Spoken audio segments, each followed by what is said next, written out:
Welcome to the deep dive. Now, if you've been tracking Southeast Asia's economy, for the past decade or so, the conversation, it's usually been about big capital, shiny new infrastructure, maybe geopolitical shifts in supply chains. Right. That's been the dominant narrative. But what we're seeing now, looking at sources across finance, manufacturing, tech, it points to something really fundamental changing. It's not about the next big concrete project or infusion of capital anymore, the next economic wave. It really seems to hinge completely on people. That's absolutely spot on. And that's really our mission today, to give you a shortcut to understanding these really precise, acute skills gaps that have just blown wide open. Blown open because of... Because major industries, manufacturing, finance, you name it, they're all racing towards digitalization, towards automation. We want to get past the buzzwords, really look at how the region's trying to respond, or maybe struggling to respond, to this huge talent shortage. And what that means for your competitive edge, right? Yeah. Exactly. What it means for your company's bottom line, ultimately. Okay, let's dive into that. We've pulled together quite a bit here. Everything from, government plans backed by hundreds of millions, down to the nitty-gritty of why, say, a single bank just cannot hire enough people for its regulatory data needs. And the big insight cutting across all of this. It seems to be that skills, they're now the actual currency, the thing that defines whether a nation, or frankly a company, is going to succeed economically. If you don't have the right people who can actually deploy the tech, secure it, manage it, you just can't capture the growth. Simple as that. You're left behind. So let's tackle the challenge head on then, the rising demand.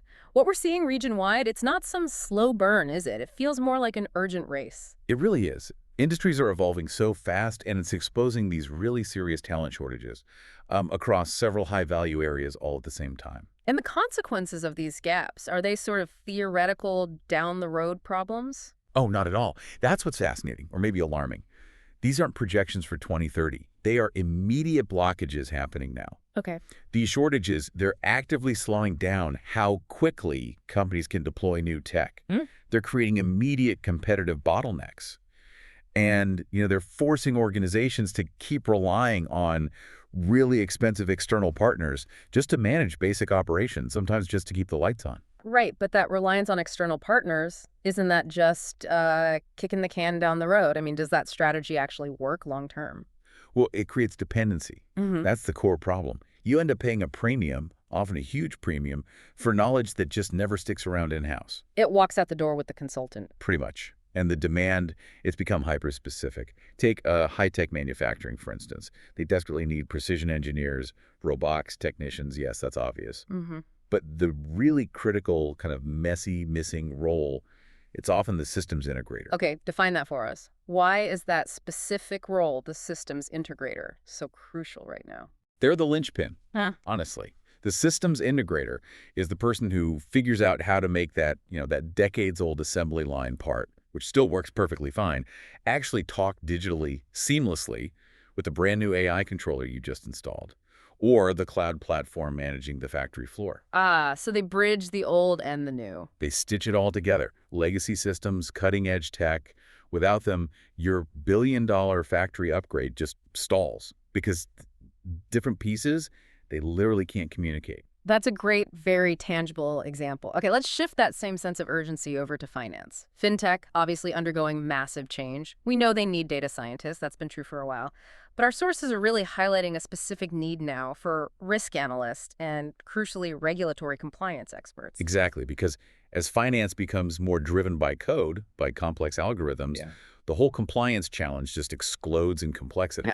Specialists who get both the really stringent global and local banking rules and know how to actually code those rules directly into the automated systems. It's not just legal know-how anymore. It's this techno-legal hybrid skill set. And it's incredibly rare. Wow. Okay. And I imagine the risk profile just climbs even higher when we look at cybersecurity. The skills gap there sounds, terrifying is maybe not too strong a word. It's significant. You need instant responders. You need threat analysts. That's your immediate frontline defense. And if you don't have them? Well, the cost to the business can be immediate and It's just immense.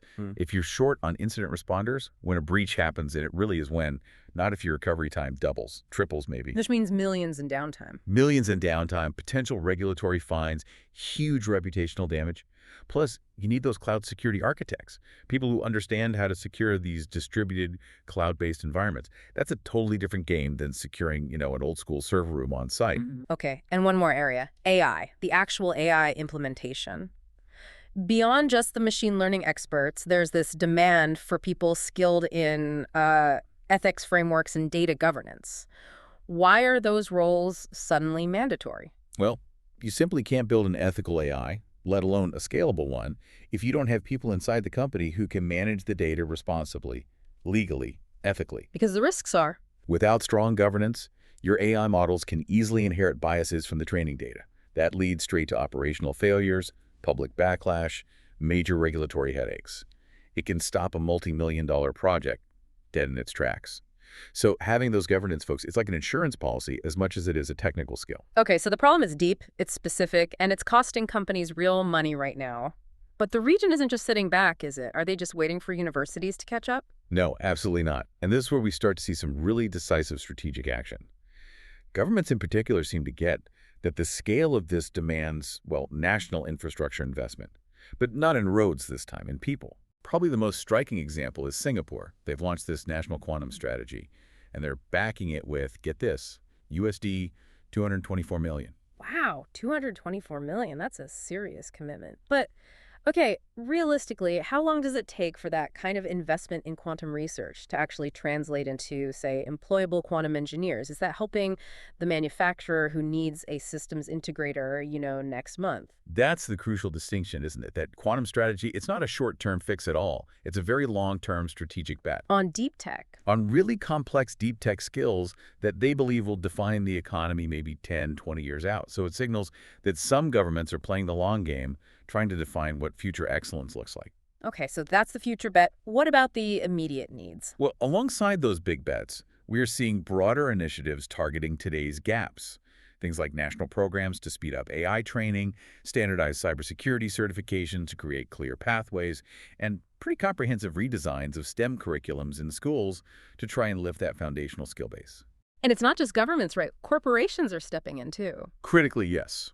The big players, major banks, telecom giants, large manufacturers, they aren't just waiting for the public sector pipeline to deliver. They're taking matters into their own hands. Correct. They're launching their own, often quite substantial, upskilling programs, internal digital academies. They realize that if the traditional education system takes too long, they basically have to become educators themselves. That internal academy is shifting from a nice-to-have to an essential function for just sustaining talent. Which brings us right to the strategic battlefield, I suppose. How do companies actually integrate all this? Because even with these investments, organizations still seem to hit major roadblocks deploying AI and automation. What are those hurdles popping up again and again? Yeah, we consistently hear about three major, often related barriers from executives. First, data security risks, that's huge. Second, the sheer implementation costs, which can be very high. And third, just the difficulty of integrating new systems with old ones. That systems integrator problem again. Exactly. And what's really interesting is that these aren't problems you solve just by buying more software. They need sophisticated human judgment. You need people who can navigate the raw technical challenges and the complex compliance landscape, often at the same time. Which really underlines the need for skilled, trusted people inside the company, right? It reinforces the urgency for those highly skilled in-house teams. Absolutely. Okay, so that sets up what feels like the central strategic decision for every leader in the region right now. That classic build or buy dilemma. Do you focus on, the slower, maybe more reliable ROI of building internal learning pipelines, upskilling your existing folks? Or do you prioritize speed, go out and try to recruit externally, often using pretty expensive methods like acquisitions? It's a really high-stakes trade-off. Yeah. Buying talent often means immediate capacity, maybe through what they call acqui-hires, where you buy a whole smaller company, mainly just to get their specialized team. Right, buy the team, not just the product. Exactly. It's fast, potentially very fast, but it can be astronomically expensive. Yeah. And you often introduce significant integration risks, cultural clashes, incompatible tech stacks, you name it. Okay, so that's buy. What about build? Slower, you said, but maybe better long term. Building talent internally, it's definitely slower upfront, but it tends to offer a better cultural fit, significantly lower long-term costs, and crucially, it fosters that internal knowledge base and hopefully loyalty. But what about the human cost inside? If roles are changing dramatically or maybe even becoming obsolete because of the very automation you're trying to implement, what does that do to morale? That seems like a huge potential pitfall. It is arguably the single biggest reason digital transformations fail, the human element. If the tech transition feels opaque or confusing, if your employees don't know what their new role is, or maybe if they even have one, Then it feels threatening. it feels threatening, exactly. And fear breeds resistance. Resistance stalls the deployment. And suddenly, all that potential technological advantage just evaporates because the people aren't on board. So how do the companies that are navigating this successfully avoid that kind of paralysis? What's the key? The sources are really unanimous on this one. Strong, consistent, transparent communication from leadership, it's just non-negotiable. Meaning? Leadership has to explain the why are we doing this, and the how. How will it affect you? How will we support you through this? When management provides that transparency, that active support, maybe saying, look, your old job is changing, but we're investing X amount in your training so you can move into this new higher value role. It shifts the feeling entirely. It totally reframes it. It feels empowering, not threatening. It turns what could be a scary job transition into a potential career upgrade. And you turn potential resistors into internal advocates for the change. Okay, that brings us towards a synthesis then. If you look across this whole landscape, from needing that specific cloud security architect to managing morale during a digital shift, what really defines the companies that are set to win this digital race in Southeast Asia? I think it boils down to seeing talent strategy as brand strategy. The winning companies seem to be doing three things particularly well. First, as we've said, they invest in skill development early. They don't treat training like a cost center to be cut. They see it as critical infrastructure investment. Makes sense. Second, they communicate changes clearly and consistently.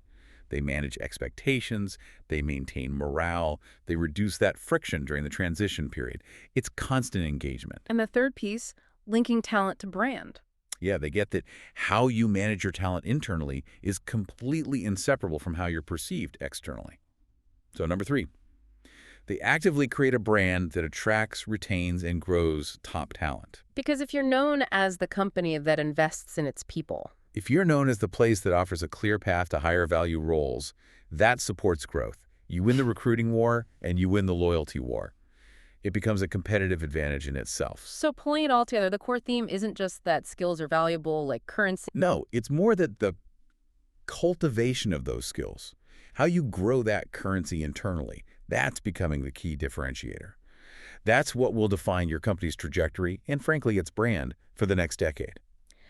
We've certainly covered a lot of ground in this deep dive, from, the micro-level scarcity of a specific role like a systems integrator, all the way up to these macro, multi-million-dollar national bets on quantum computing. It really feels like winning the future is less about buying the latest tech off the shelf. And much more about developing the humans who can wield it effectively. Exactly. And if we just push that thought one step further, think about the really long-term implication of seeing internal training as the ultimate ROI. If building your own talent pipeline truly secures deployment better, manages risk better, and is more cost-effective than constantly buying it, well, how deeply should organizations embed curriculum, design something often seen as secondary, maybe even outsourced into their absolute core business strategy?